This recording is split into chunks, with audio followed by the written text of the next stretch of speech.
this is Ruby RJYC Vlog. So meron lang tayong lilinawin ha. Itong mga nangyayari ngayon sa Senado, linawin ko lang sa inyo. This is not just for fun like a Itbulaga show. Okay? Gusto kong linawin sa inyo na kung ano man po yung nangyayari dyan sa Senado, is planado po lahat yan ng gobyernong Bangag. At ang number one na purpose niyang ano na yan, niyang ginagawa nila sa Senate Blue Ribbon Committee ay para iligtas ang kanilang among Bangag at si Martin Romualdez. And this is the catch kung bakit talagang pinipilayan nila ang minority bloc is because pag nabawasan ang minority bloc at ang mga kaalyado ng Dutertes, pwede na nilang buhayin uli yung impeachment for 2026 February. Kasi iniisip nila na kapag wala nabawasan ng senators sa minority bloc, mas marami na yung majority. So, pwede na nilang impeach si VP Sara. Pero ang hindi nila nakalkula is kahit i-impeach nila si VP Sara, meron at meron pa rin papalit sa kanya. At ito pa ha, ang nakakaloka.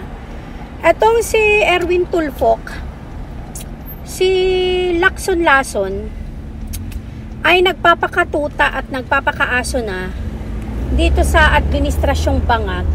Dahil hindi naman po talaga nanalo itong mga to, FYI. Hindi sila nanalo. Nanalo lang sila dahil sa Comelec Garcia. Etong si Kiko Matching, hindi po nanalo yan. Nanalo lang din yan kay Comelec Garcia. At yan ay sa magkanong dahilan naman kaya, di ba?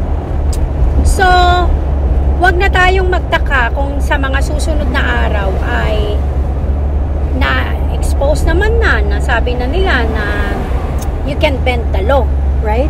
So, okay lang yan. Tulfo, Erwin Tulfo, keep doing what you're doing at ilaglag mo na rin ang katotohanan na your people and your kalahi na mga kampon ng kadiliman sa administrasyong Bangag ay they actually bend the law nung kinidnap nila si PRRD. Okay? Ilatag mo na lahat, wag mo nang isa-isahin. Kasi, alam mo ba kung ano nangyayari? You guys are self-destructing. Kayo-kayo na rin ang naglalaglag sa mga sarili nyo. Dahil kung akala nyo, kinakapogi nyo yung ginagawa nyo, at akala nyo, nakakakuha kayo ng mas maraming supporter dahil umiepal kayo dyan sa investigation ng mga corrupt na tao sa gobyerno, nagkakamali po kayo. Kayo po ay nagsi-self-destruct. At kapag nagsi-self-destruct kayo, kayon din po ay nagpapakita ng inyong mga tunay na kulay. Kung para kanino lang kayo, sino ang mas inuuna nyo, prioridad nyo sa pagsiservisyo, ay ang presidente ng Pilipinas at ang kung sino man yung may pakinabang kayo at may mga salaping ibinibigay sa inyo, okay? So while you guys are doing that, you are actually exposing yourself. Like your real self, na tumakbo lang kayo sa gobyerno para maging aso at maging tuta ng mga politiko at hindi kayo para sa taong bayan. So again, I will repeat. Habang ginagawa nyo yan, you are self-destructing at hindi po yan nakakapogi dahil tinatandaan ng taong bayan kung sino yung mga iboboto nila sa susunod. At sana sa mga panahon na yon ay wala na dyan si Garcia.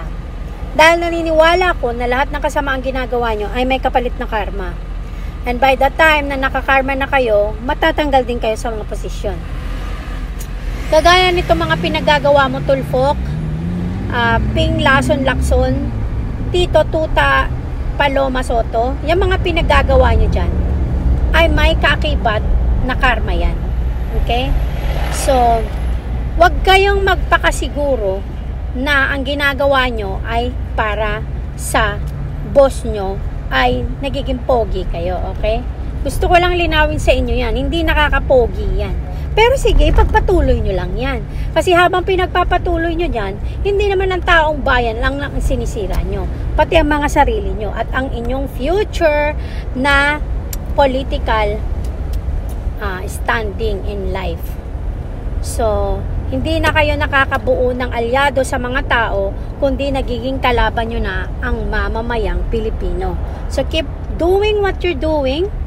Gawin nyo lang kung ano yung ginagawa nyo. Dahil I'm pretty sure, pag ang Pilipinas ay punong-puno na sa inyo, sila na mismo ang magtatanggal sa inyo.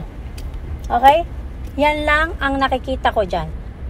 So, if you think na nakakaisa na kayo, no.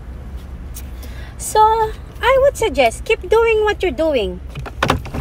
Pagpatuloy nyo kung ano yung mga pinagagawa nyo.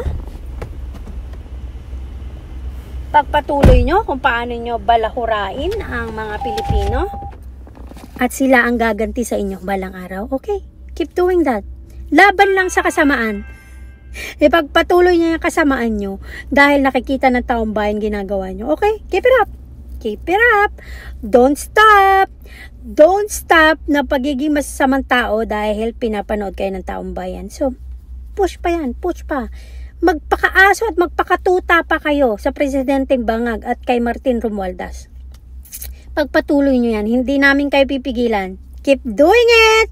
Go, go, go!